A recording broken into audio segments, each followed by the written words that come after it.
Iniciamos aqui mais um TED Talk, agora para abordarmos sobre o anime e os seus problemas e a sua má influência na sociedade. E para apresentar, nós trouxemos o antigo apresentador do TED Talk, o Luigi, o conhecido também como Semag, que pode se apresentar. Salve Maria, um prazer então, Luciano. Muito obrigado por essa gravação, né? Eu gostaria de já dizer logo de início que, bem, ela pode ser complementada, evidentemente, e com muito ganho, o que vamos falar aqui hoje, com a gravação já feita do audiovisual, com o professor Carlos Nogueira, em que mencionamos de reflexo, tanto que o próprio professor, devido à idade e outros fatores, graças a Deus ele não sabe o que são animes, então ele não pode falar sobre o que não sabe, mas ainda assim, ele listando os problemas do audiovisual atual, já consegue arrebatar todos os problemas quase desse nicho da animação na atualidade. Então, recomendo a todos que ouvirem esse podcast que vão dar uma olhada, porque será mais completo e será ainda mais uma fonte para combatermos, então, esse fluxo ruim das más animações, do mau entretenimento, que apenas entorpece a imaginação e infantiliza o intelecto. E também podemos citar a apresentação que o Carlos Bezerra dá, né, ao documentário O Deus da Nova Era. Então, podemos também se referenciar a esse documentário, né.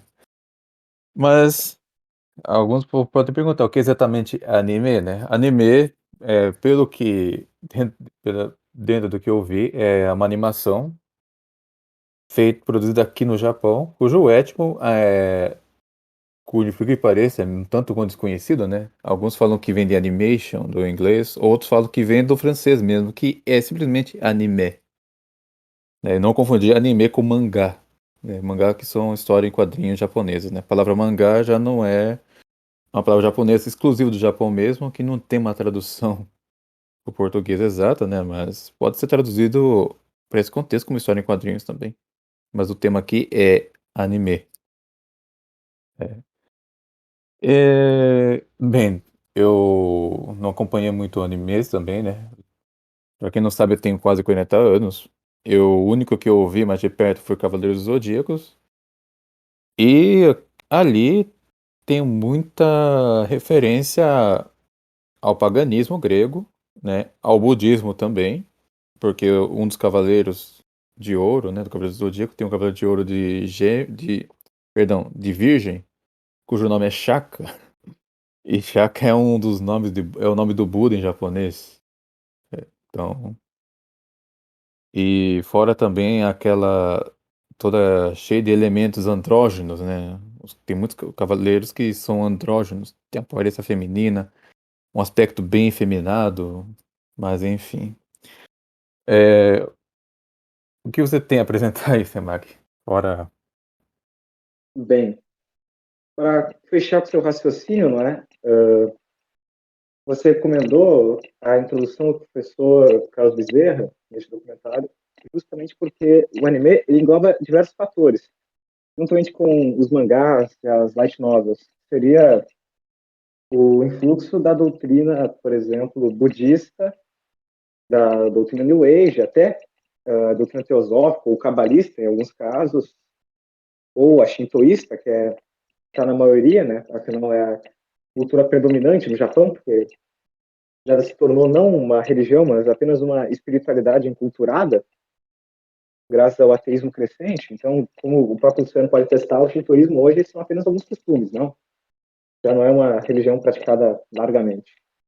Mas, então, o que eu quero dizer. Exatamente, né? Tem os seus santuários, né? Mas os japoneses praticamente só vão lá pouquíssimas vezes por ano, né? Fazem uma precezinha lá e se retira. E é uma minoria que faz isso, viu? É uma minoria que faz isso. Então, O que está mais visível é o budismo, apesar de ser menos praticado que o shintoísmo.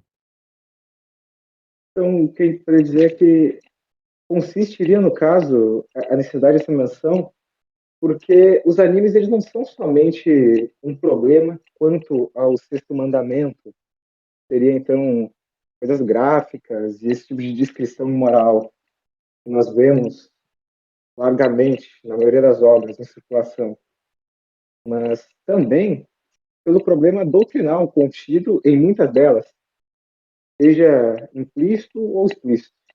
A citar, por exemplo, para já dar uma introdução mais grave no que eu quero dizer, teríamos um anime pouco conhecido do estúdio Ghibli, né?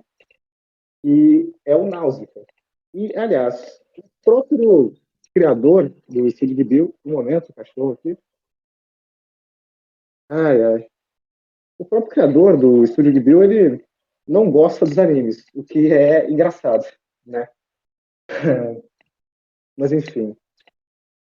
Náusea é uma das primeiras animações deste estúdio e nós já vemos fatores como, por exemplo, o mundo ele é vivo, ele é como se tivesse uma alma própria. Tudo reage conforme nós podemos perceber. As cavernas, a areia, as planícies, até os besouros e outros insetos que são como se fossem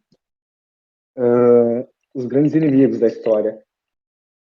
Porque o grande contexto por trás dessa animação é que haveria, por alguma razão, um conflito entre os homens e esses insetos.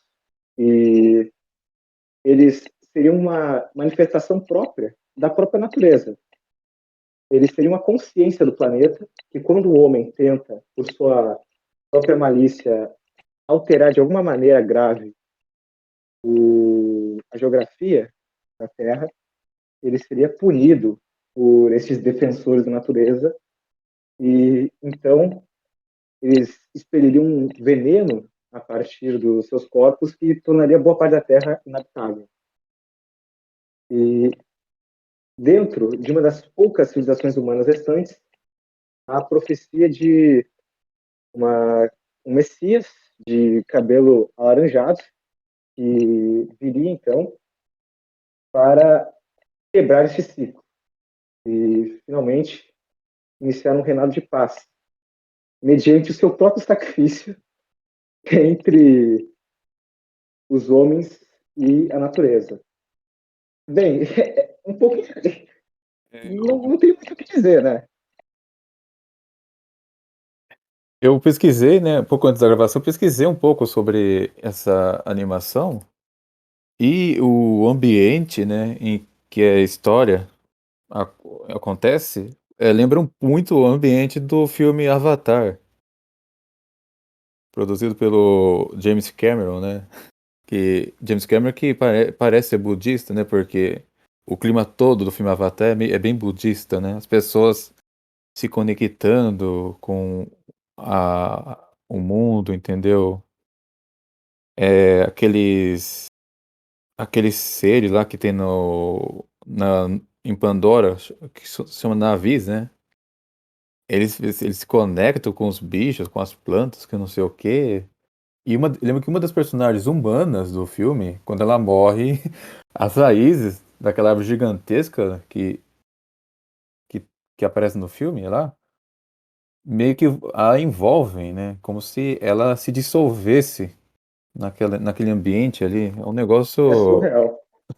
Deve ter muita influência disso, Então, né? o que ocorre é que aos impérios, e esses impérios tentam, de certa maneira, como nós poderíamos pegar uma referência na cultura grega, há impérios que eles seriam os apolíneos e eles tentariam pela própria vontade, pela própria capacidade humana, deturpar o planeta de maneira a usar a sua própria força para combater e tentar subjugar esses insetos. E então, no fim, eles estariam apenas perpetuando esse ciclo, né?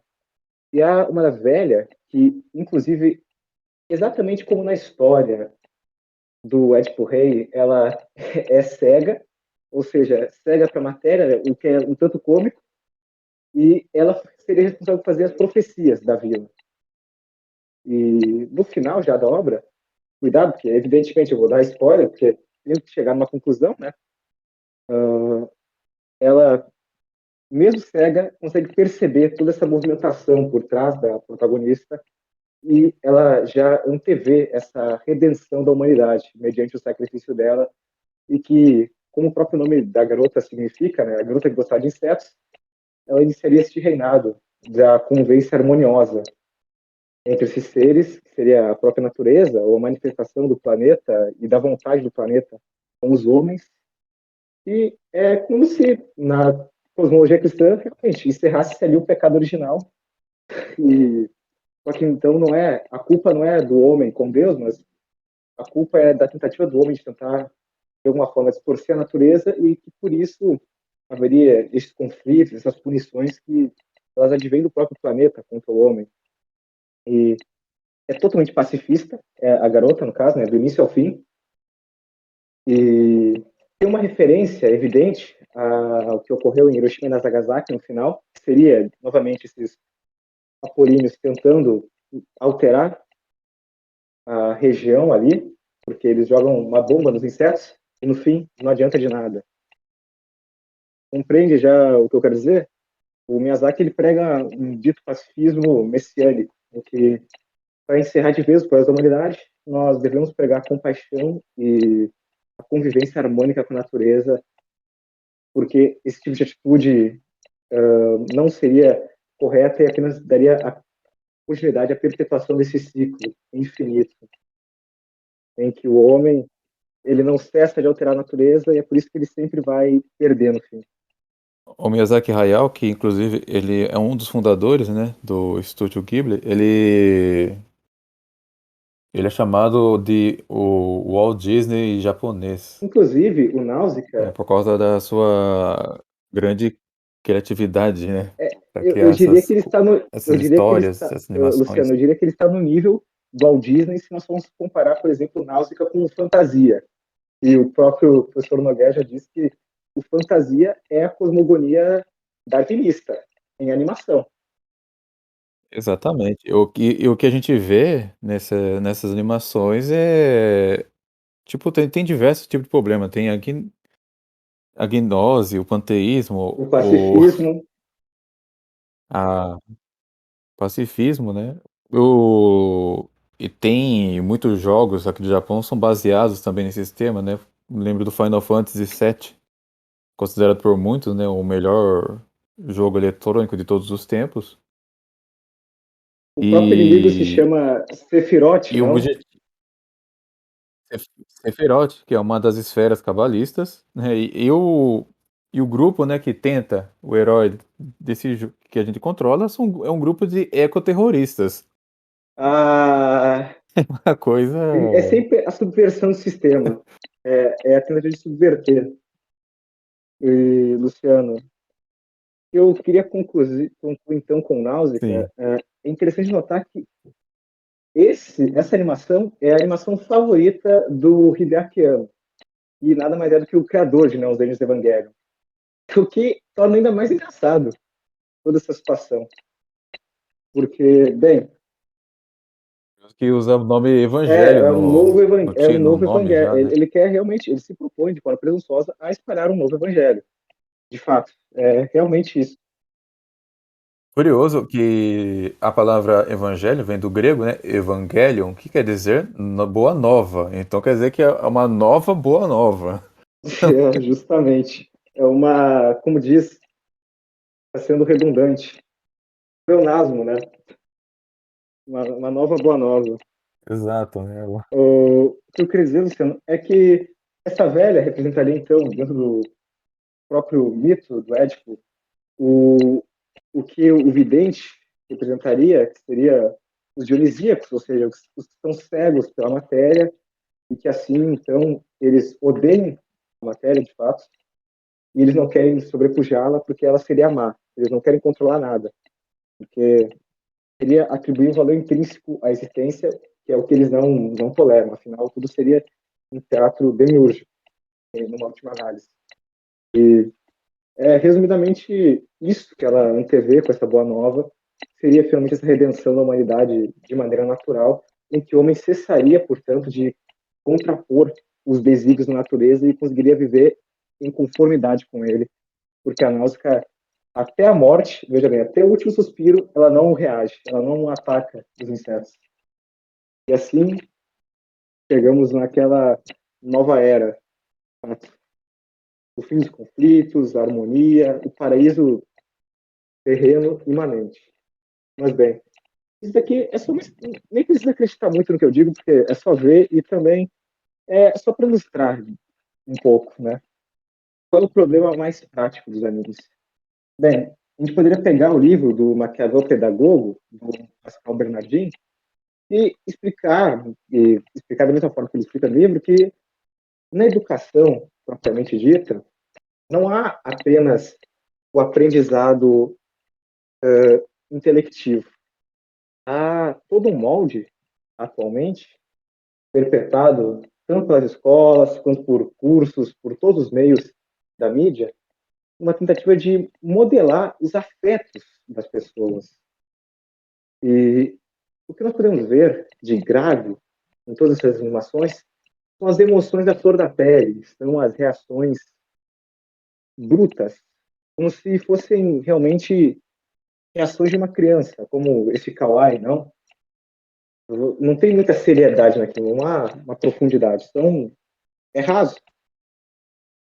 E ocorre que, por meio da repetição, principalmente em crianças, essas animações vão afetivamente moldando elas a ficarem estagnadas e a tentarem reproduzir, então, esse mesmo comportamento.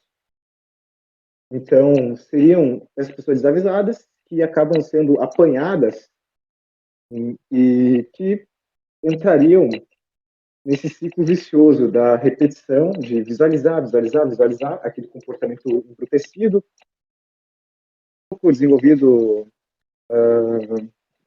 quanto aos afetos, e assim veremos homens de 30 anos falando kawaii ou agindo de forma tonta, não? Você que mora no Japão pode comprovar isso, Luciano, porque as pessoas perderam a vergonha, elas se vestem como crianças, agem como crianças, repetem frases de crianças, sentem emoções com uma profundidade mais rasa do que crianças, não? São crianças grandes. É, sim, principalmente as mulheres, né, que aderem a esse comportamento, né? Elas se vestem como lolitas, né, como chamam, usando aquelas roupinhas típicas de menininhas do século XIX.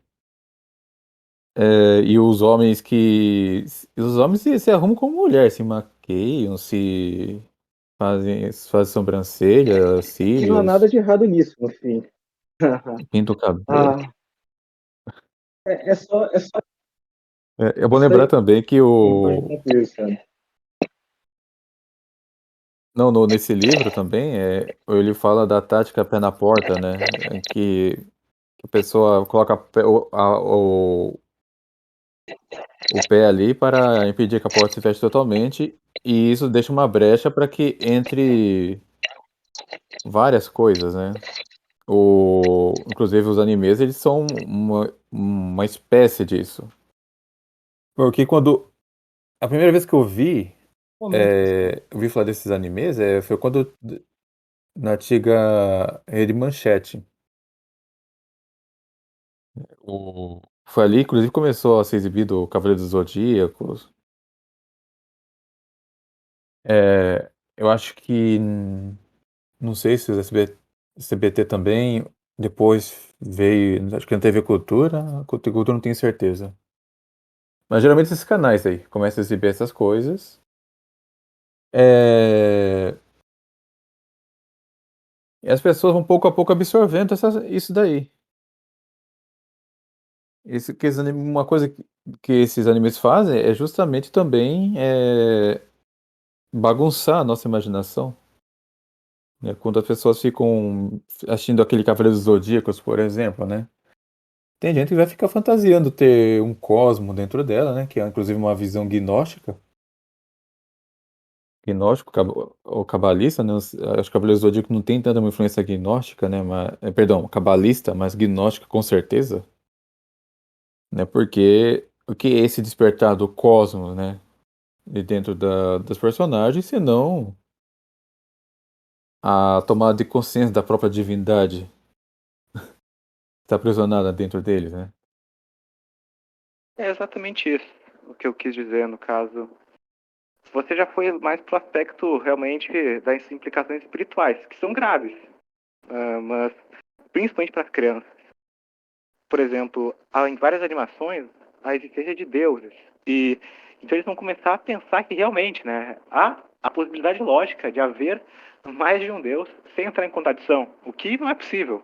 Como nós sabemos, como o próprio Platão e o próprio Aristóteles provam, não é possível à medida em que a existência de dois deuses iria pressupor que um possua algum defeito que o outro tenha que suprir. E se Deus é o causador primeiro de todas as coisas e ele deve estar fora da ordem natural, estando então na ordem sobrenatural, para conseguir reger tudo que está na ordem natural, e nem precisa ser religioso para acreditar nisso, no sentido que há, por exemplo, pensadores como o próprio Stephen Hawking, que concluiu que, veja, não é possível no universo não haver algo fora do universo que o controle, por sua vez. Então, este deveria ser o primeiro princípio, né, o princípio motor de Aristóteles, que é perfeito, não existe, né, ele é desde o princípio, enfim. Não diferindo já os aspectos de Deus, porque já levaria mais tempo, mas não é possível nós, sem estarmos em contradição, crermos na existência de vários deuses, não é? Então, É como que é o que pressupõe o hinduísmo, por exemplo, né? Alguém pode até objetar, mas eles creem num ser supremo absolutamente uno, né? Só que esse ser supremo deles é impessoal. Nós acreditamos em Deus, que é um ser supremo também, mas ele é pessoal. A gente, a gente se comunica com ele. A gente tem uma relação com ele verdadeira. Não é esse ser supremo totalmente impessoal, transcendente de tal forma que é totalmente inalcançável. Ele não tem contato com ele. Os hindus, eles supostamente, né? Supostamente, eles dependeriam consequência prática de certos A consequência avatares, prática é né? que esses avatares são os gurus e os gurus são deuses. Daí, né, o Deus é impessoal, mas os gurus, eles são pessoais e você deve tratar eles mais do que os deuses, aliás, né? Mais do que o supostamente. Exatamente, né? Esse ser supremo que é o Brahman, É né? Para como os no hindus. perennialismo. Veja bem, uh, não há... Veja bem, Luciano, não há nenhum meio de termos certeza absoluta sobre o culto da religião primitiva, que era a verdadeira. Então, por isso, nós devemos nos acostumar às religiões universais, às grandes religiões, porque elas, de certa forma, guardam resquícios desse culto. Alguns mais, outros menos. Então, em primeiro lugar, o que é que definiu isso? Ah, eu mesmo. Eu estou definindo isso. Entende? Não, tudo bem. Seria o culto adâmico, né? Porque Adão teria sido a primeira pessoa a realizar esse culto. Sim, e aliás, no sufismo seria, por exemplo, o culto luciferiano, porque no islamismo tradicional, há a crença que Lúcifer ele saiu do céu porque Deus teria mandado todos os anjos se ajoelharem perante Adão para enaltecer a criação, e ele negou, e ele se negou, né? E os sufistas, uma boa parte, principalmente os do ramo, que estão já ligados agora mais ao ocidente por causa do perennialismo, eles interpretam de forma que, na realidade, Lúcifer foi o único que agiu certo, porque ele não deve dar nenhum culto senão a Deus. Aí você já tira, né? Mas tudo bem. O que eu quero dizer, sem perder aqui o fio da meada, é que nós podemos extrair várias implicações práticas, tanto espirituais quanto concupiscíveis. Afinal, a imaginação manchada pelo pecado da impureza, e pelo pecado da impureza, civilizações inteiras foram condenadas, como por exemplo a Inglaterra, graças a Henrique VIII, ou Sodoma e Gomorra, quem dirá, né, por um pecado tão grave, o que não acontece no interior de muitas mentes que são expostas a esse tipo de malícia. É algo quase irreparável. Vai demorar anos e anos e anos. E ficar independente se for exposta por muito tempo. Então, não é bom expor isso principalmente a criança. E a quem quem já está exposto, não é bom continuar deliberadamente consumindo, em vista de que essa exposição pode perpetuar essas imagens na sua imaginação por mais tempo. E quando você for rezar os mistérios dolorosos, você vai ficar pensando naquelas cenas. Daí não adianta, né, amigo? Não vai ser útil. Justamente porque o que fica impresso nos sentidos, né, é o que fica de maneira mais visível por mais tempo. São as relíquias do Então, é pecado. como se é como se fosse um baú, né, onde a gente vai guardando as coisas. As coisas que a gente coloca por último são as que vão ficar em cima. Justamente. E E da mesma forma que a então, aí você começa a encher esse baú perdão, você vai enchendo esse baú com coisas assim, de imagens de anime, essas coisas assim, é o que vai ficar na sua mente. E da mesma forma que a perfeição, ela nada mais é do que a repetição das boas ações, o vício é a repetição das más ações. Então, quando mais se repete, mais você vai decaindo. Não vai ter Agora, não vai ter resistência alguma, sua natureza vai ficar viciada, não vai conseguir. Você não vai perceber e você já está dominado, resumidamente. E indo para um outro aspecto mais profundo, Luciano, teríamos, por exemplo, o Death Note. E, bem, o que eu quero dizer com ele? Eu quero pegar como um caso para exemplificar. Vamos lá.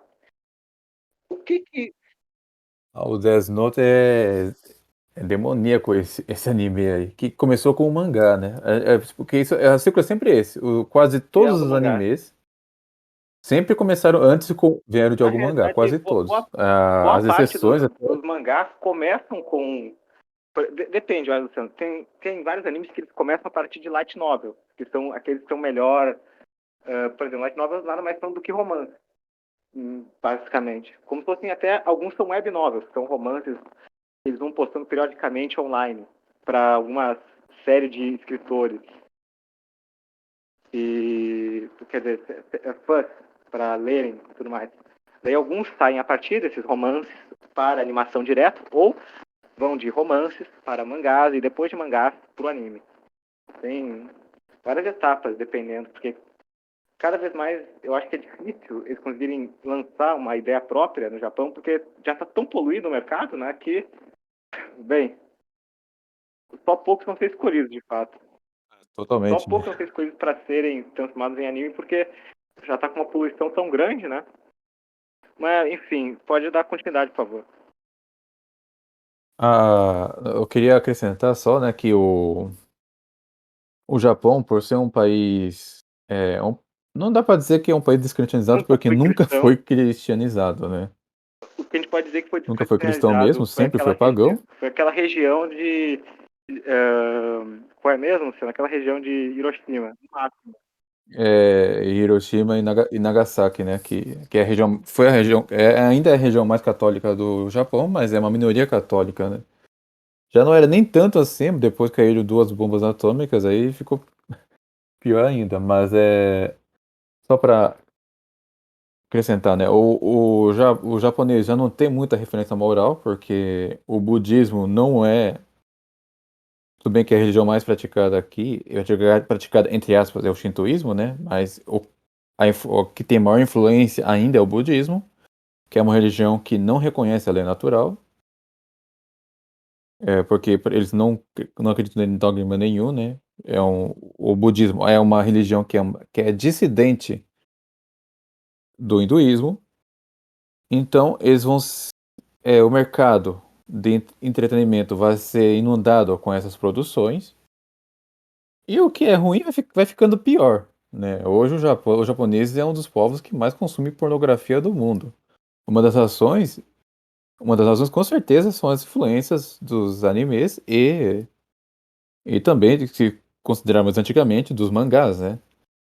Porque você vai encontrar muitas personagens sensualizadas, você vai ter cenas de impureza, você vai ter outras cenas que não são necessariamente impuras, mas que já estão produzidas de maneira apropriada para despertar malícia na imaginação.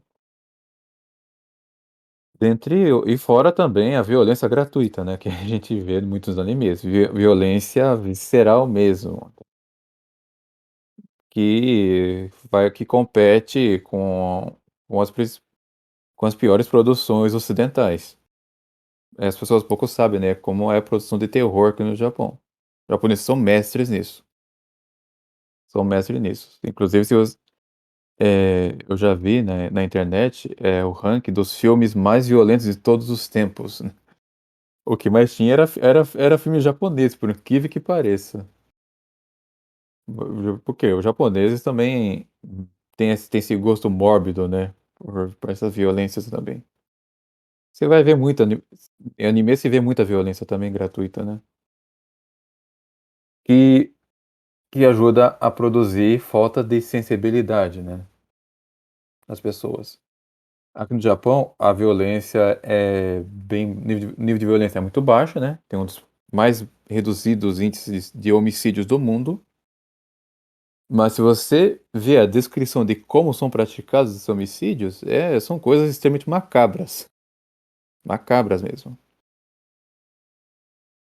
Agora, mas tenho prova de que os animes e mangás têm influência nisso? Eu não tenho prova, mas toda a conjectura joga a favor disso. De que provavelmente tem essa influência. Algo a acrescentar, Não, Samara? então, é justamente isso. Por ser fantasia, por exemplo, principalmente de Isekai, né, que é a trama de você ir para um mundo maravilhoso, fantástico e mudar toda a sua realidade, por terem os animes como um todo essa característica impressa neles, ocorre que nós vemos que a realidade começa a ficar chata, né? Porque fulano vai, como o próprio Nogueira diz, o movimento hoje, ele é constante em todos os filmes de ação, para as pessoas se acostumarem a essa realidade caótica, onde a gente não vê uma providência realmente. É como se tudo ocorresse por ocorrer. As pessoas agem por agir, elas fazem o que der na telha por fazer. Então, essa inconstância, esse movimento rápido em todas as obras, não só animes, mas em todos os filmes, e que repercutem muito gravemente os animes, fazem com que o fulano vá se acostumando a essas movimentações, essas transições, essas idas e vindas no humor, que cada vez mais se agrava, e assim o mundo fica chato, porque ele é pouco reativo em comparação àquelas obras de fantasia, e também por causa das tramas, com essas emoções rasas, acaba que fulano vai buscar mimetizar e idealizar uma vida similar àquilo, em que a felicidade nada mais é do que essa vida rasa, totalmente alucinada, em que eu tenho um comprazimento aqui e ali com esses afetos e essas paixões que eu tiro da minha cabeça e eu tento encontrar de alguma forma na realidade. E isso pode, sim, e muitas vezes desembocar em malícia própria, tanto na imaginação, como tentar aplicar essas preversões na realidade, como nós vemos no Japão, né? No Japão, por exemplo, tem realmente casos alucinantes, Luciano, como mulheres não podem deixar roupas íntimas no varal sem ter alguém roubando, né? É, E tem homens se casando com personagens de videogames, de anime também, casando com bonecas, coisas que beiram ao doentio, o né? budismo, ele afeta muito no Coisa. sentido que o fulano pode fazer o que ele quiser e ele vai reencarnar, né? Então, não tem problema. Ah, na próxima vida eu me corrijo. Eu só quero viver um grande romance agora. Na próxima vida eu me corrijo. Daí assim ele se atira no inferno. Exato. A professora Ivone Fedeli, em uma aula dela, uma conferência dela no canal Professor Carmelli, quando ela fala da ficção, ela trata sobre esse aspecto, né, de que as pessoas que ficam consumindo muito isso daí, de maneira compulsiva. É claro que eu não estou aqui reprovando quem consome ficções, né. Eu particularmente não consumo mais, porque tenho outras coisas para fazer, mas consumir moderadamente não tem problema. Agora, pessoas que ficam consumindo compulsivamente, obras de ficção, elas vão acabar perdendo o gosto da Não, realidade. a Elas realidade vão vai criar um parecer desgosto cada pela vez mais realidade, morta, igual né? Pra ela. é aquela coisa, a mocinha, ela quer namorar, ela vai pensar: "Pô, e aquele príncipe encantado que eu li tanto nos romances, É, cadê ele?". Não ele não existe, vai existe. fazer o A realidade é dor e sofrimento. Estamos Né? num mar de lágrimas. Não existe nada disso. E É, essa falta de cadê aquele príncipe que vai jogar o paletó por cima da poça de lama? e Não aliás, existe, Luciano, né. esse fator aí que você mencionou é muito engraçado porque é justamente isso. A pessoa vai ficando cada vez mais irreal e principalmente também pelo pecado. Nós vemos que as pessoas hoje em dia são bestas, são, a bem dizer, são animais, são quase irracionais. Eles agem sem pensar, fazem tudo sem pensar. Digamos, eles não vivem. Eles estão sobrevivendo mediante o desejo íntimo de consumar suas paixões mais profundas e obscuras, né? Cada vez mais se vê a vaidade impregnada nas Sim, as mais sim, bestiais, as mais e animalescas. também pode ser também as mais orgulhosas, as mais presunçosas. Aí entraria já no aspecto que eu quero dizer de Death Note, porque a trilha sonora do anime, se vocês forem pesquisar, é solipsismo. E discutindo com o André, o Messias, que não está aqui, mas que é um grande amigo, né? Não digo um dos meus únicos amigos sanguíneos, né? O que eu queria dizer com ele, né? Brincadeiras à parte, é que, bem, depois de muito tempo falando sobre esse tipo de questão que se dá nos animes e nas obras de ficção no geral, é que o solipsismo ele advém justamente da alquimia. Porque o que é a alquimia? O mago ele tenta moldar a realidade conforme mudanças íntimas no seu interior, através de uma mudança de posicionamento do espírito, ele conseguiria então fazer com que as paredes se movam, com que as coisas comecem a dar certo. Ele tenta imaginar uma realidade em que ele é alguém diferente do que ele é na atualidade e ao invés de empregar ações de fato para concretizar essa nova realidade que ele almeja, ele fica apenas nesse desejo e conforme certos ritos, claro, próprios da magia, mas apenas na teoria seria esse desejo e que, porque o homem teria uma centelha divina, ele conseguiria, por meio do desejo e adequação a essa centelha, descobrindo ela interiormente cada dia mais, moldar o mundo ao seu redor. E nesse próprio anime mesmo, vemos que o personagem principal ele tenta criar um novo mundo, ele tenta ser o deus desse novo mundo, por meio dessas pequenas alterações interiores, que ele, tanto aplicações, claro, no caderno, mais efetivas, né, mas o que eu quero dizer é que ele vai mudando essencialmente ao longo da trama, tanto que o movimento da primeira temporada para a segunda vai acabar ficando cada vez mais constante, mais grave, tanto que é nauseante assistir o final, porque são mudanças tão repentinas, tão drásticas, são mortes acontecendo do nada e tragédias que você vai perdendo a sensibilidade com a realidade e você vai vendo a consumação final do personagem e é esse caos mesmo, porque no fim seria o próprio homem redimindo a humanidade e por meio dessas alterações interiores ele conseguiria criar esse novo mundo ideal e perfeito, mas isso não se dá na prática, é impossível, isso não acontece. Mas as crianças vão ficando com essa megalomania, com esse pensamento de que elas são capazes de fazer o que quiserem, que elas são deuses. Elas não são. Entende, Luciano, o que eu quero dizer? E o pior é que esse Death Note meio que pressupõe que a morte de certas pessoas é a solução, né? Exato, Não, não há redenção. não a prática das virtudes, a No fim, o que importa é santificação. cumprir a sua própria vontade. E essa é a extensão da lei. Esse é o solipsismo. É a alquimia, é a magia no geral. É a vontade como a medida de todas as coisas e o desejo que mudaria de alguma maneira a própria realidade. E vemos que tudo fica cada vez mais caótico durante essa trama, cada vez mais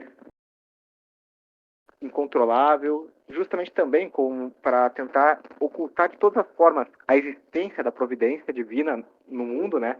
Digamos, Deus não existe, ele não controla a realidade, pode acontecer qualquer coisa a cada momento e eu tenho que sempre ficar preocupado com isso. Ou me despreocupar com a realidade, porque no fim eu não posso, como eu não posso controlar nada e como Deus não está no controle das coisas, acabou, né? Eu só posso existir e aproveitar a vida o quanto antes, tentar modificar o meu ambiente e é isso, né? É o existencialismo. Basicamente. Existencialismo. A pessoa existe, né? Deus é É como impessoal, se a né? existência fosse um mal. Então vou fazer o quê? Vou viver do jeito que eu quero, já que eu existo mesmo, né? Tô aqui, contra ou não a minha vontade, então vou viver do jeito que eu quero. É, É que muitos desses animes propõem, inclusive, é né? isso mesmo. E inclusive e as pessoas que produzem, ela são pessoas pagãs, de Que fortíssima não tem nenhum influência senso gnóstica, né? providencial e é por isso que eles tentam, se não consciente ou inconscientemente, ocultar qualquer traço da providência. Porque o caos, ele é É, e ideal em todas as obras para ficar como se fosse um mundo pálido, caótico, em que nós não podemos prever o amanhã, né? E como eles vivem realmente dessa forma, como se, sim, entende, o mundo fosse acabar amanhã, então, como eu não posso impedir, eu tenho que viver o máximo, né? Tanto que no Japão, as pessoas não fazem, a maioria delas, pelo menos, elas não fazem poupança. Elas vão vivendo com o dinheiro que elas têm, do emprego que elas têm. Se forem demitidas, elas se matam, né?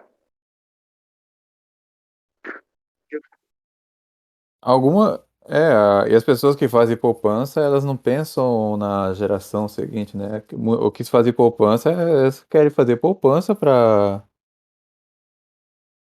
ter um dinheiro guardado, para tipo assim, eu vou me aposentar, eu vou guardar o meu dinheiro, e quando eu ficar velho, vou gastar tudo com viagens, vou gastar, entendeu? É justamente isso, né? Vou Vou consumar ficar, meus próprios desejos.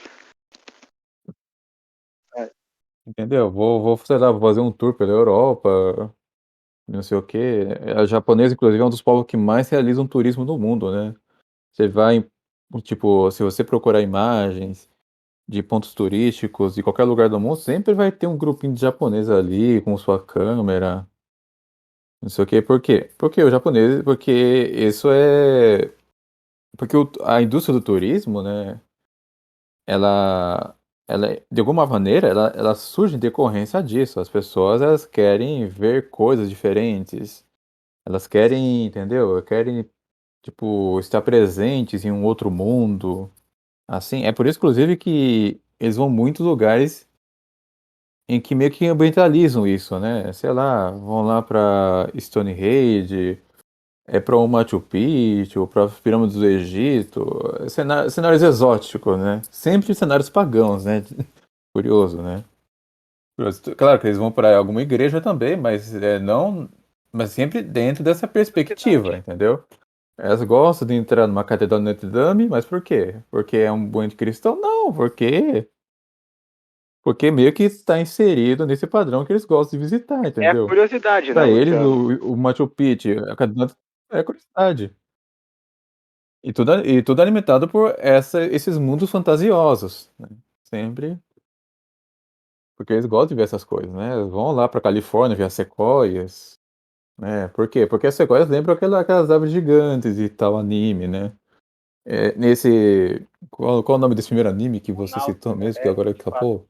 Aliás, algo engraçado a se notar Algo, algo, é que a algo nesse garota, sentido. ela no fim, ela descobre, né, que a a passividade com os animais seria a verdadeira resposta, à medida que ela percebe que ela vai para uma caverna e ela vê a areia, olha, uma caverna, né? E ela vê a areia caindo e ela vê então que como se o mundo inteiro, como se o mundo estivesse se autopurificando.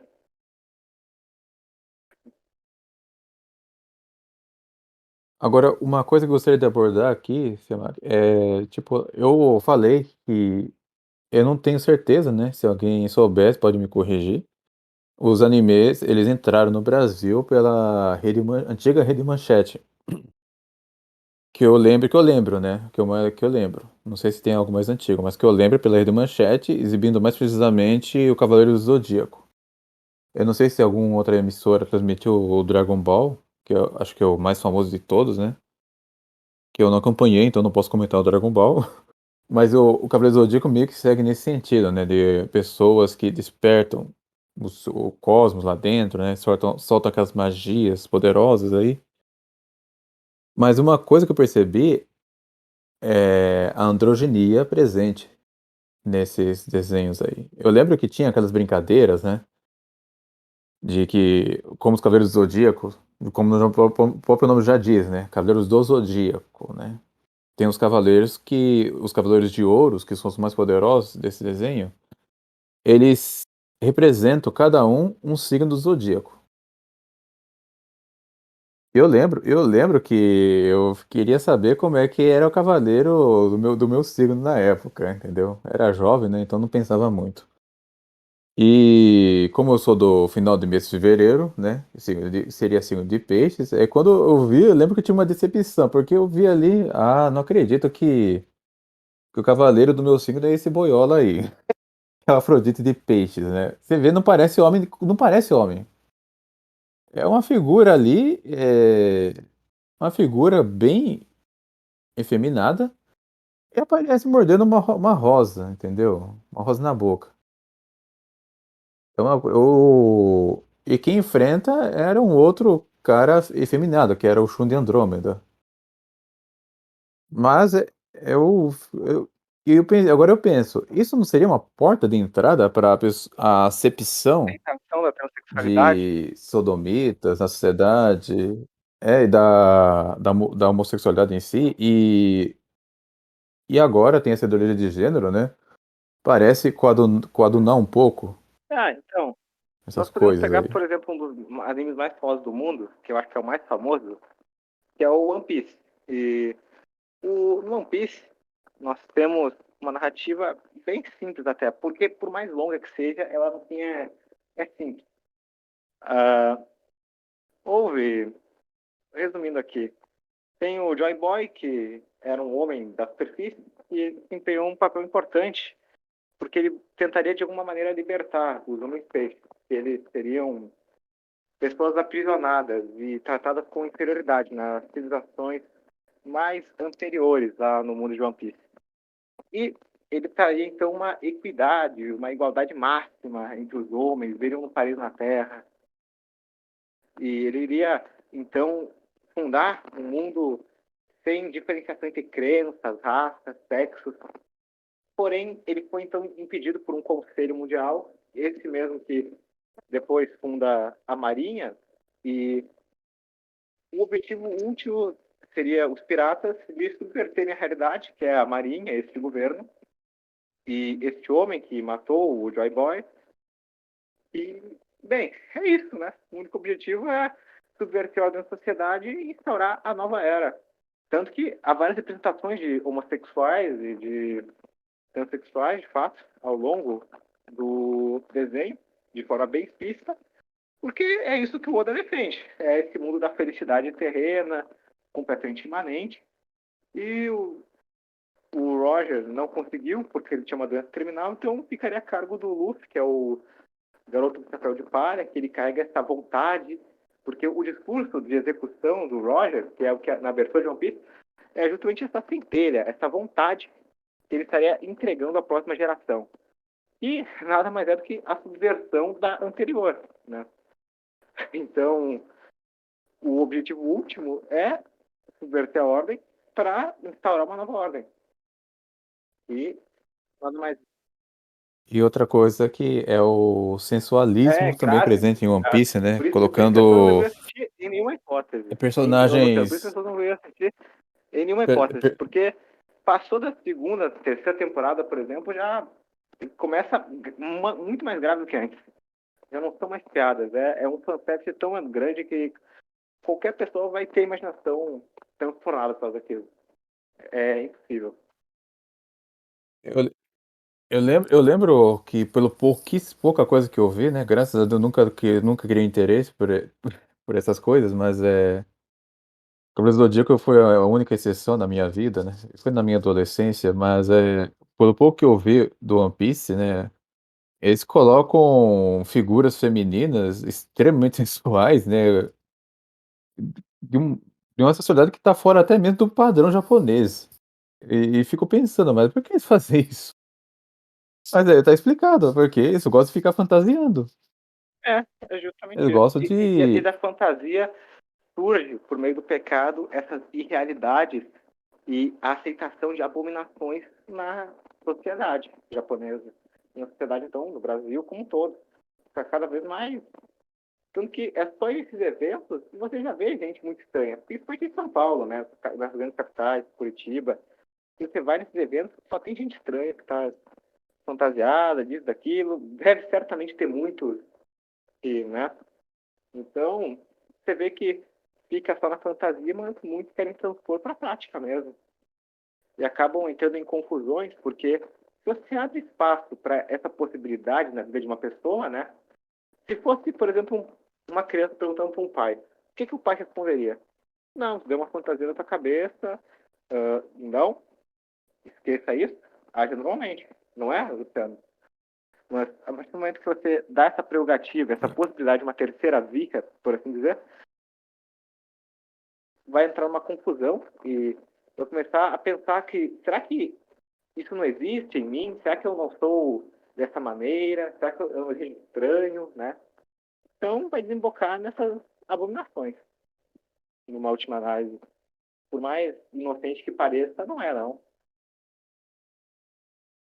Porque Essas coisas há certos sempre. assuntos que não se Essa discute. coisa que Porque você. discutir já é avançar, creio eu. Exatamente, né? Isso. É, só para colocar, pra citar uma nota, né? Tem muitas pessoas que admiram o Japão, achando que o Japão é um povo. Os japoneses são um povo educadinho, porque não joga papelzinho na rua, né? Olha que bonito, né? Tipo, teve Copa do Mundo, os japoneses limparam seu lugarzinho, levaram o lixo.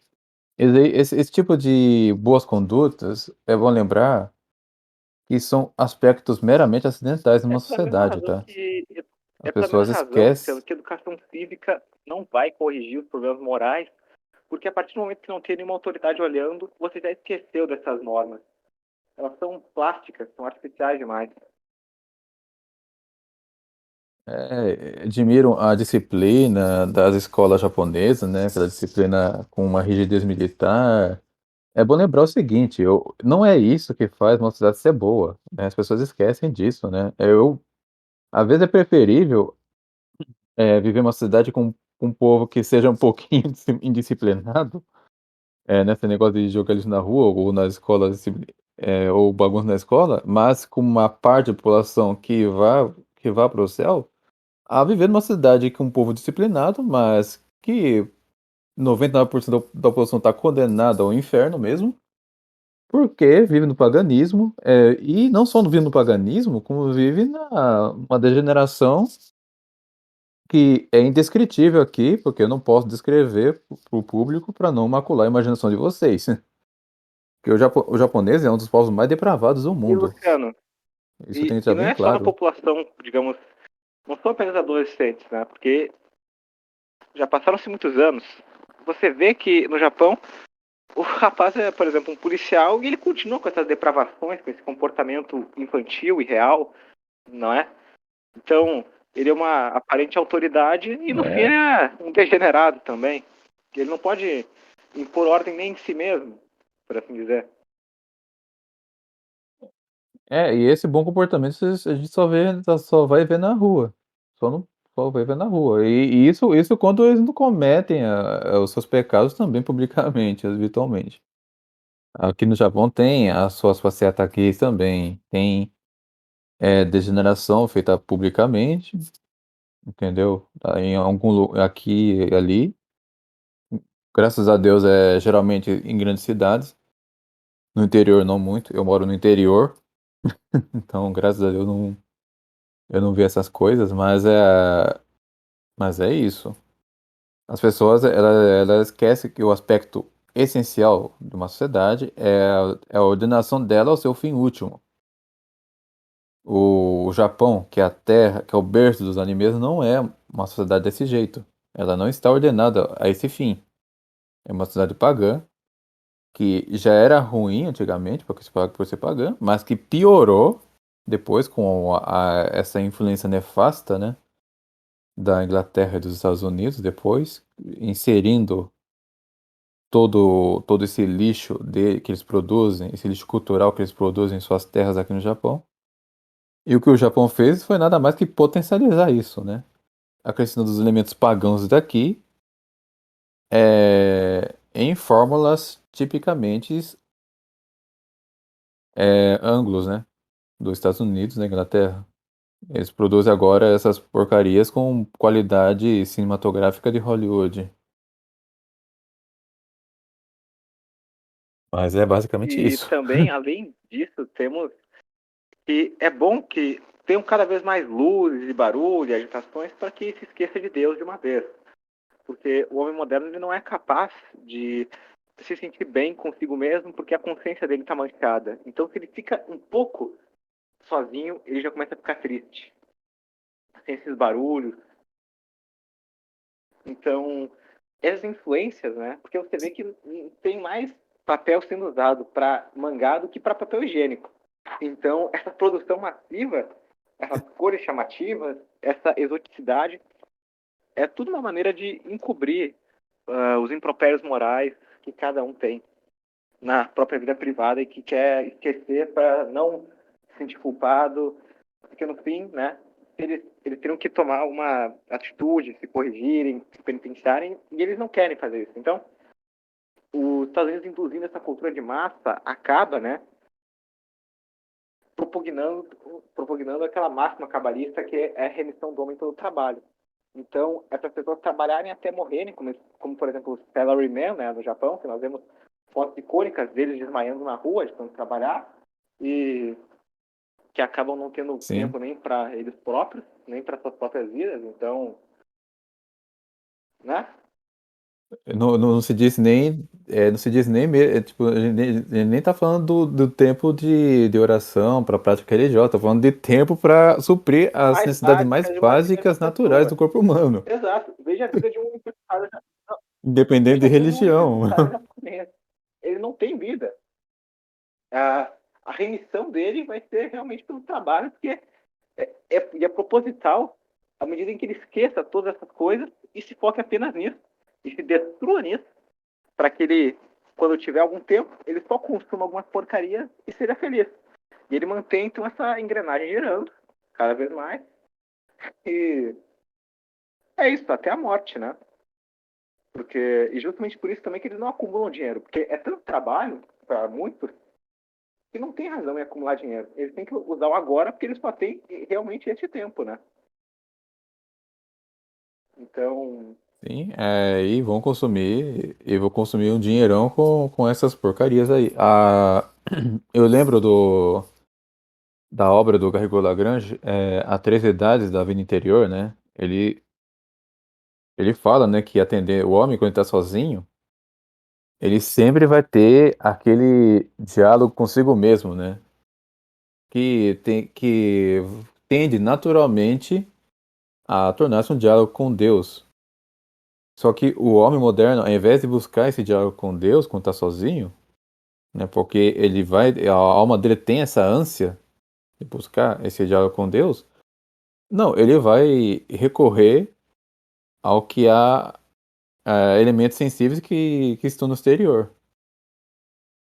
E o Japão, e como o Japão não é um país pagão, né? O que acontece é que eles vão ficar se viciando nessas coisas. Tipo, ao invés de atender o Deus chamando, não, eu vou assistir anime, Vou, eu vou aderir a vou assistir vou alguma maratonar uma seita. temporada do One Eu Piece. vou aderir a alguma seita também, né? Alguma coisa do tipo. Porque a estrutura da sociedade, em muitas capitais, nem precisa ir para o Japão, é tão cinza, que eles realmente eles não estão digamos, eles não precisam imaginar muito para estar numa Matrix, por exemplo, eles já vivem numa. Então, qualquer coisa exótica, Velho. eles já veem como uma saída e uma resposta para a realidade caótica. Então, o importante não é a verdade, o Exato, mas importante é fugir de alguma maneira, é o escapismo. Tanto que, aquele trabalhador comum aquele trabalhador comum de Tóquio, né, vai pegar aqueles metrôs, vai ver, e quando vai olhar o céu, só vai ver aqueles espigões, né, aqueles arranha-céus ali que cobre o céu. E, tipo, vai ver todo esse ambiente e vai pensar, né? Nossa, todo dia eu vejo isso, né? Todo dia eu vejo isso. Aí então ele vai tentar fugir, escapar disso vendo animes com mesmo em imagens melhor qualidade, como com com aquelas florestas ali, né? Ô, Com Luciano, tudo se e mexendo. é por isso que o comportamento esquizoide está sendo cada vez mais normalizado, porque é a única catarse que eles possuem por uma realidade tão degradante, né?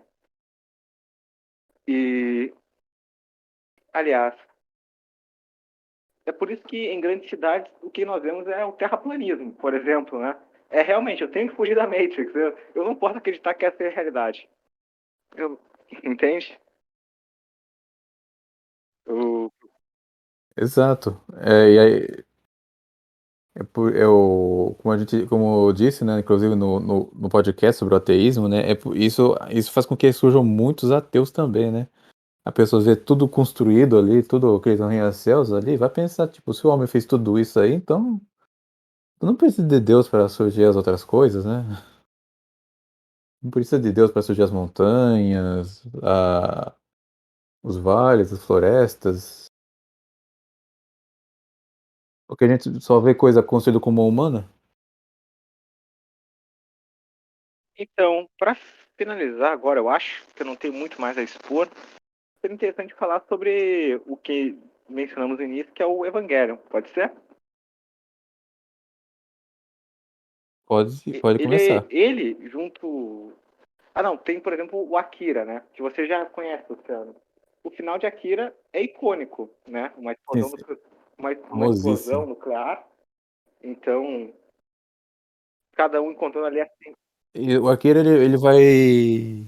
O O Akira é o Akira, ele maior vai na tipo. contramão do. Do quê? Entendeu? Né, o Akira, ele vai na contramão do Náusica, né? Quando Náusica tipo, mostra aquele cenário panteístico, né? Com aquelas florestas fantasiosas, né? Cheio de luz e tudo Tudo é vivo, né? caótico em Akira. O Akira já é um negócio mais depóstico. É mais distópico. Exatamente. É uma Tem a distopia mesmo. utopia e tem a Já distopia. já veio um mundo tudo artificial. E é justamente o que eu ia dizer sobre o Akira, Luciano, é que é um caos do início ao fim, né? A violência generalizada, a degradação. Você sente nojo de olhar aquela Tóquio do futuro, não? É aquela máxima, É muito diferente da atual. é aquela máxima de alguns cyberpunks que é alta tecnologia, pouca qualidade de vida para os seres humanos, né? Em que nós vemos naves, mas a vida na prática é um lixo. Então, é o cenário ideal. Temos que lembrar a época em que a Akira saiu, né? Ele é o suco do oitentismo. Então, pessoas entortando colher na televisão, para psicologia. Inclusive, a Argentina, ela nunca se recuperou de uma crise intelectual que gerou também outras crises econômicas. Porque na época que o espiritismo estava muito forte lá, a parapsicologia era uma subclasse da psicologia que estava tendo tantas pessoas buscando, ao invés de cursos úteis como engenharia ou medicina, o sonho dele era ser psicólogo. Não porque queria também ser psicólogo e ajudar os outros, mas porque queria ser parapsicólogo. Entendeu? Então, aconteceu que por anos, eu acho que até hoje, a faculdade mais cursada na Argentina é de psicologia. E evidentemente que no Brasil, por exemplo, é a advocacia, né? Isso já diz que a sociedade é corrupta. Mas tudo bem, né? E burocrática. É É da fruto burocracia. é fruto do Exato. positivismo, né? É. Influente. Enquanto que na Argentina é a psicologia, que é uma disputa para ver qual o pior, né? Porque no fim é o intelectualismo, esse estudo de fenômenos inúteis, a fenomenologia, tudo isso que não leva a nada. É o que nós podemos analisar naquele autor muito famoso, o Borges, né? O Luiz Borges, que inclusive é maçom, e eu acho que satanista. Então, E ele era anarquista é, é. também. Então, não adianta muito também romantizar aquela sociedade, porque, veja, Argentina, Buenos Aires tem mais bibliotecas sozinha do que em todo o Brasil. Tá, é excelente. Mas o que eles leem lá, né? Nós vamos pegar, né? De nada vale, porque boa parte daquelas bibliotecas na realidade, tinham que ser postas numa sociedade sadia no fogo. A boa parte daqueles livros. Autoajuda não é literatura de fato. Livro de psicologia junguiana não é literatura, não é algo aproveitável intelectualmente e muito menos espiritualmente. Compreende o que eu quero dizer, Luciano? É só. Porque ler por ler não adianta de nada. Isso é só vaidade da sua parte. Isso é só orgulho. Você só quer ficar intelectualizado, mas é como nós vemos na imitação de Cristo. Você vai se condenar. Isso só leva à sua própria condenação, porque com mais conhecimento, mais peso. Então, ficar consumindo só para conseguir atender esse desejo pela intelectualidade é uma vergonha, não é realmente um mérito seu e não é um mérito da sociedade como um todo. Porque o que nós vemos. Isso eu lembro do que gravamos no que eu gravei com o Jonatas, né? Jonathan, sobre o conservadorismo, do problema do intelectualismo, né? A pessoa fica estudando, lendo, estudando tudo quanto é porcaria, sem nenhuma base, sem nenhum critério, sem nenhuma ordem, tudo por causa do eruditismo, né? A pessoa acaba caindo também nessas gnoses aí, acaba consumindo, elas toda tarde vão cair nesse orientalismo, né? Que nem o Olavo de Carvalho recomendando leitura dos escritos de Shankara, por exemplo, né? Quem foi Shankara? Inclusive, Shankara, ele um desses gurus um desses gurus hindus aí. O que a gente aprendeu com Shankara? Nada. Cuja metafísica dele é a antítese da verdadeira metafísica, né? Que começou com Aristóteles e é aperfeiçoada com Santo Tomás de Aquino. Não tem nada a ver. Nada a ver. É uma gnose pura. Gnose pura. O Shankara, inclusive, que deu base para o hinduísmo que a gente vê hoje. Que é essa religião absolutamente demoníaca. Demoníaca. É a radical antítese do cristianismo. Enquanto que a gente busca, né, a união do Deus pela visão beatífica sem perder a nossa individualidade e sendo submisso às leis dele, os hinduístas não. Eles buscam união com o Brahman, mas perdendo a sua individualidade, porque eles vão entrar em união com algo impessoal, mediante os seus próprios esforços, que Como Deus. já é um protótipo do pelagianismo aí, né?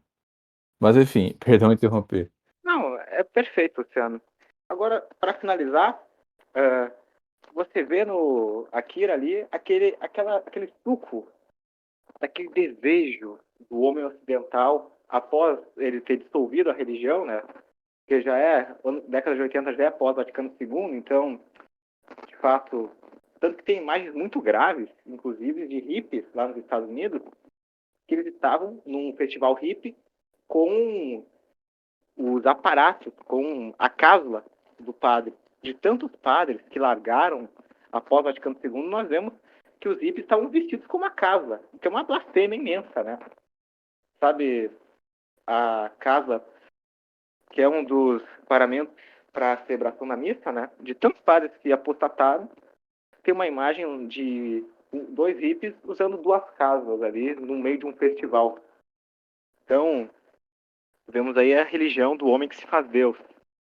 Então, é nesse período que ocorre toda essa transição do interesse do Ocidente no Oriente, e o que nós vemos no Oriente nada mais é do que essa consumação em Akira, em que no fim é uma bomba nuclear que explode e as crianças estão conectadas como se fossem aquelas crianças índigos do espiritismo, que elas seriam evoluídas e elas teriam uma maior psique para se comunicar com a realidade. Então, de alguma maneira, consegue... Tá me ouvindo, Luciano? Estou sim. Então, de alguma maneira, essas crianças, elas têm esse contato com esse Akira, que estaria vivendo no interior dessa cidade, e após libertá-lo, a explosão da bomba, e eles voltarão para a humanidade quando ela estiver preparada. E nós nem precisamos lembrar que o protagonista ele é um revolucionário, que ele quer subverter aquele regime ditatorial. É sempre isso, é sempre uma subversão da ordem. E a subversão da ordem que se dá, nesse sentido psíquico também, para evoluir a humanidade. E eles voltarão quando a humanidade estivesse pronta, né? É uma redenção por meio desses fenômenos que bombavam na época, que era sempre o homem em busca da elevação após terem matado Deus, né? Em certo sentido, na vida deles. Eles começam a acreditar em tudo, começam a acreditar que eles podem redimir a si próprios, etc.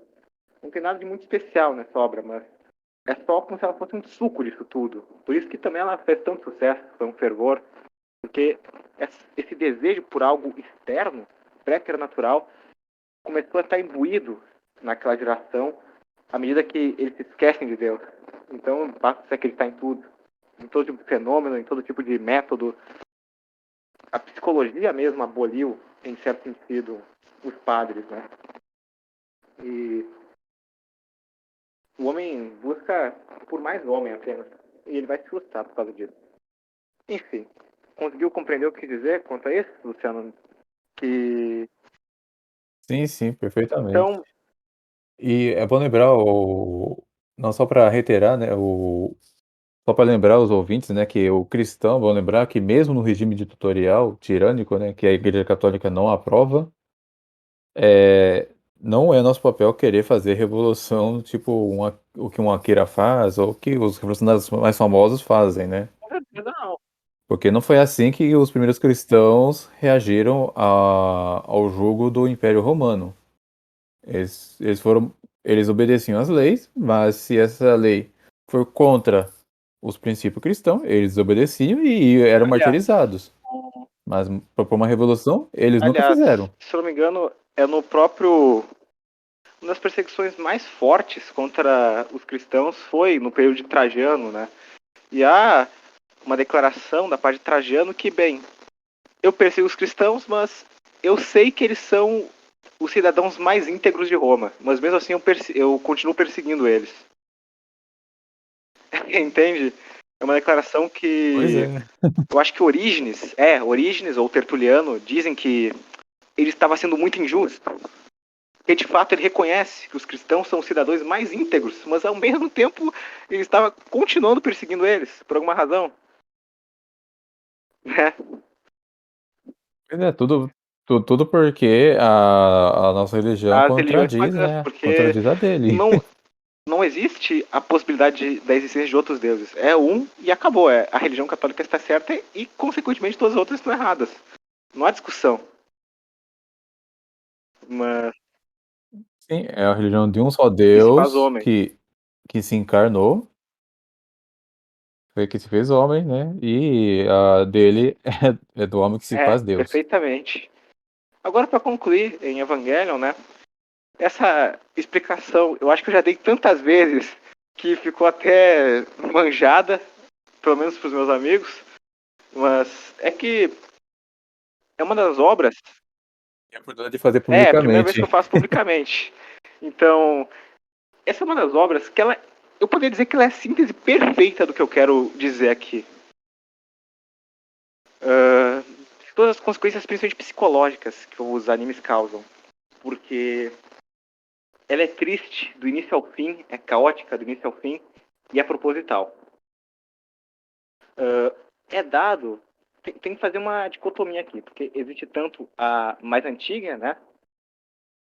Que é dos anos 90, e a que saiu este ano, pelo menos foi concluída este ano, em 2021. Inclusive, foi concluída, sabe qual dia, Luciano, que estreou na Amazon? Hein? Numa sexta-feira Quando? 13. É até engraçado, né?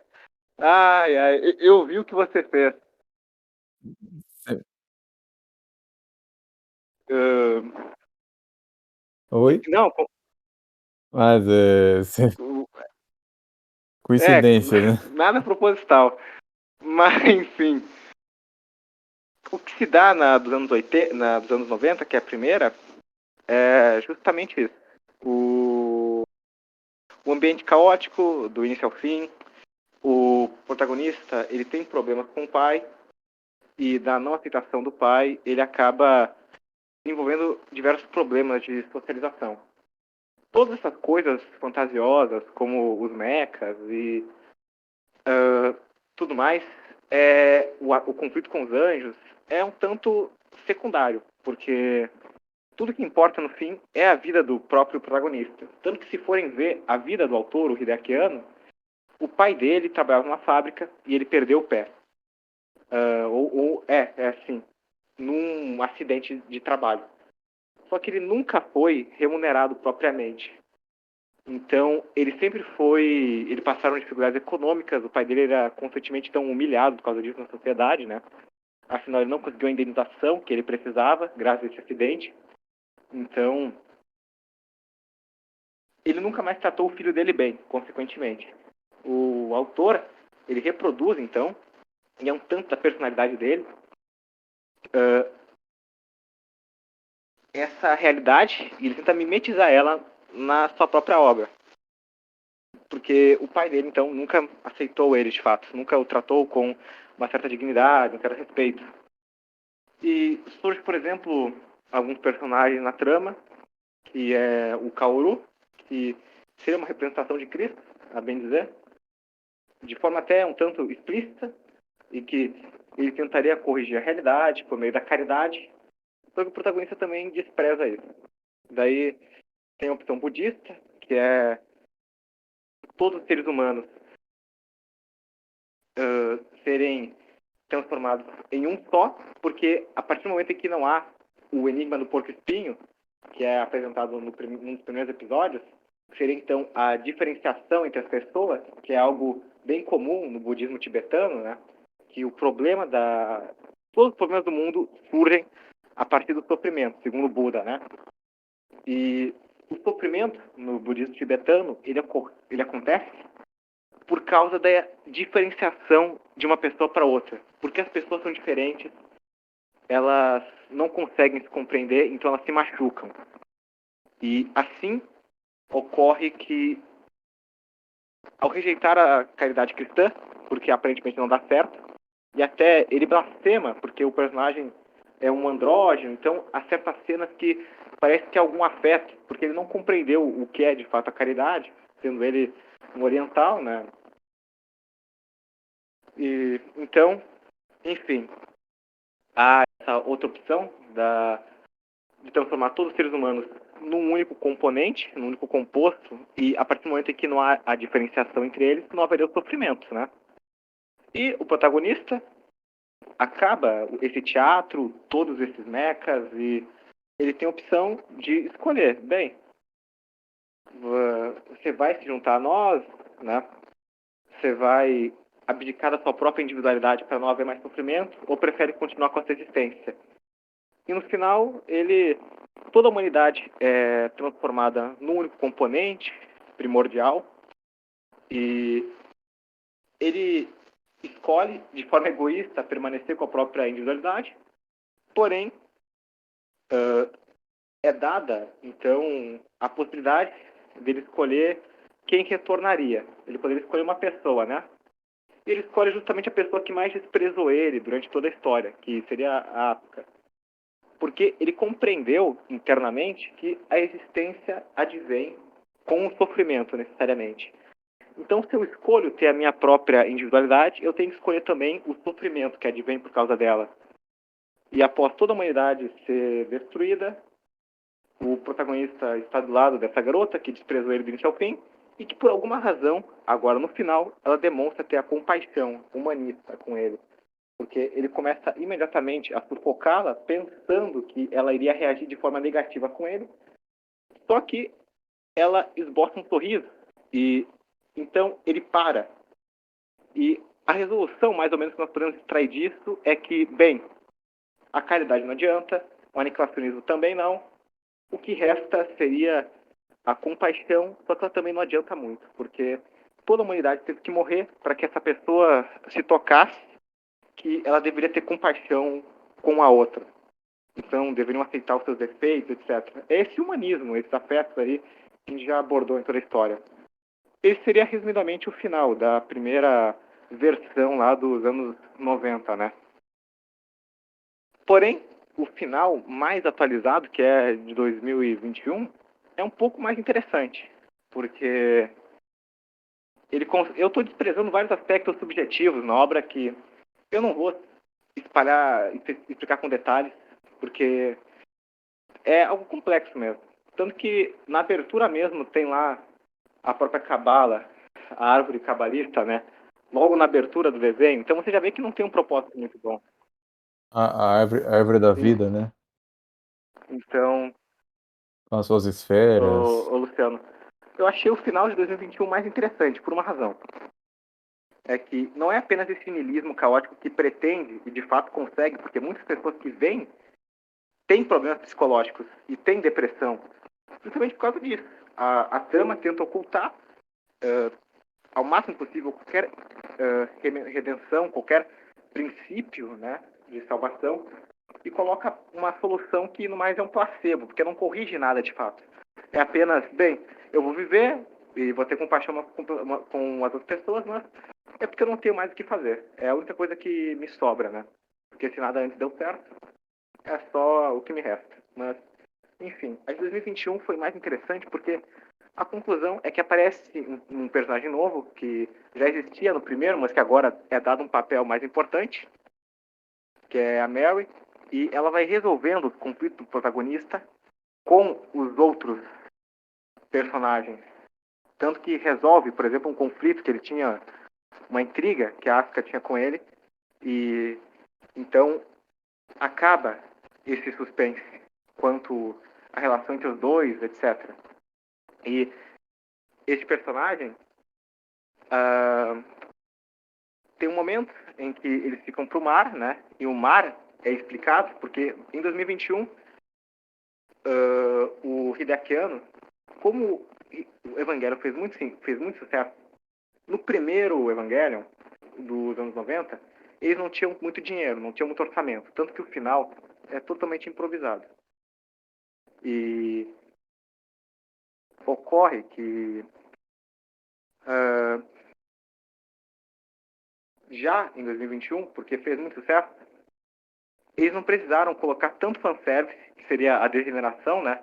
Quanto fizeram nos anos 90, porque eles tiveram que apelar muito para robôs e para garotinhas, etc.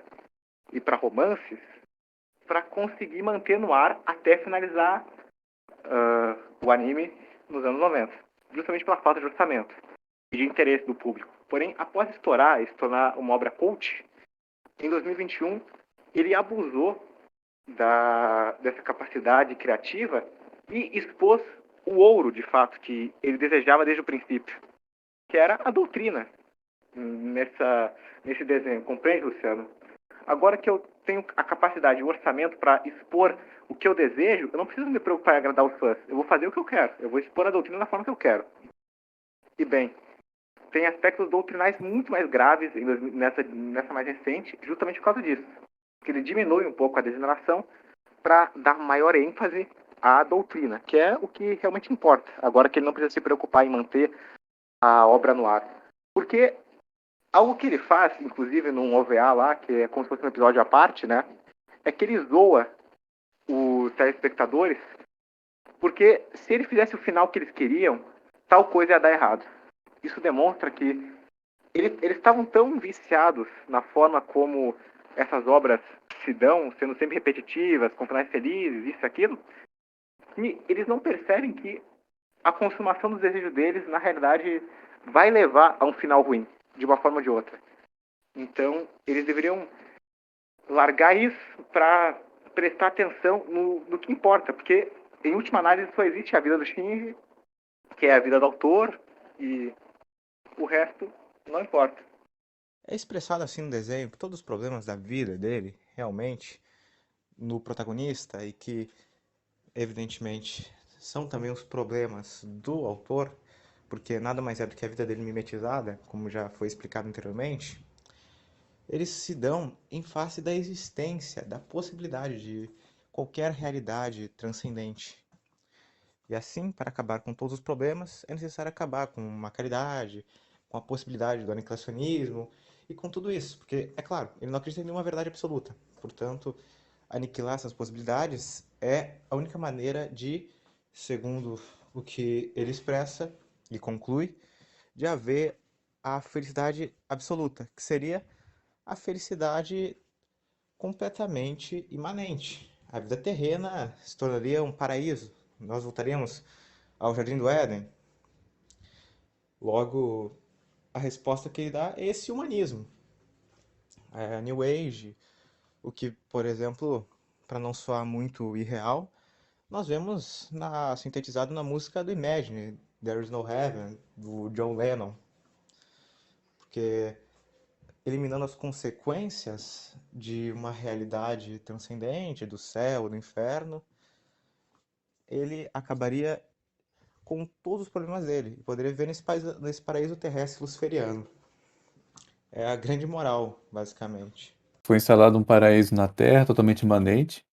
E para dar uma explicação do porquê desse final, é que o autor, no início da obra, ele estava evidentemente depressivo, lá na década de 80, e, claro, sem condições, pelo menos o estúdio não possuía muitas condições para realizar um grande final, tanto que pela falta de recursos, normalmente eles, como fizeram, muitas vezes se utilizaram de fanservice e outras coisas baixas para conseguir ainda ter alguma audiência, para manter no ar até finalizar, e o próprio final, devido a essa escassez, acabou que ficou absolutamente abstrato, porque inventaram outras maneiras de baixo orçamento para dar o final que ele desejaria.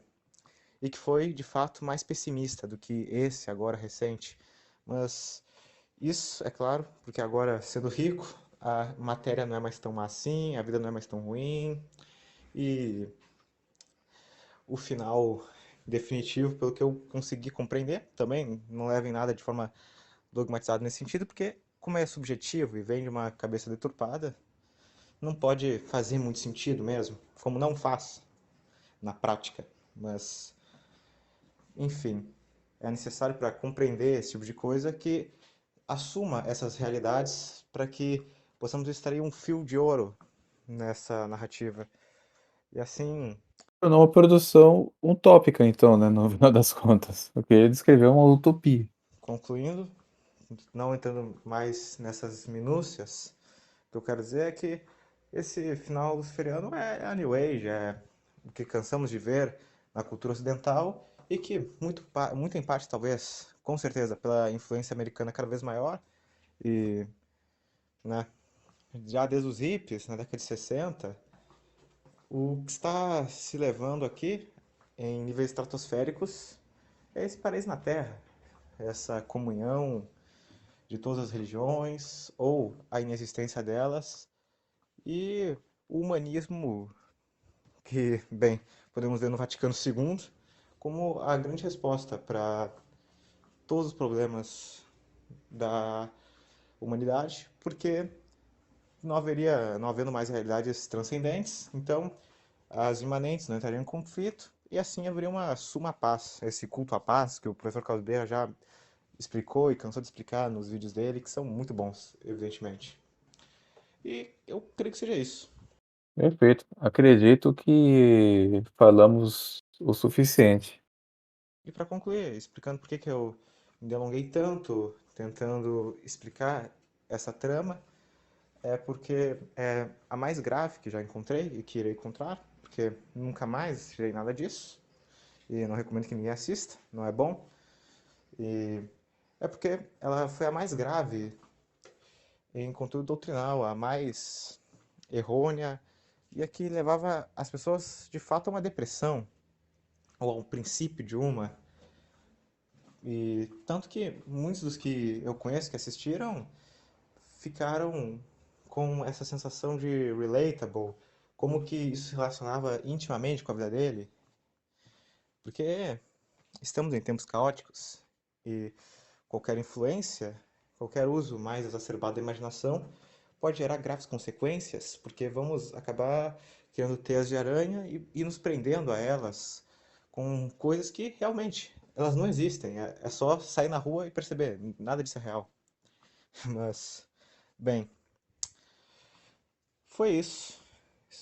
Peço então que tentem compreender e não pesem muito em cima de mim, porque é subjetivo, como já disse, sempre será, porque esse tipo de coisa sai de cabeças absolutamente subjetivas, então não tinha como eu não ser subjetivo nessa explicação.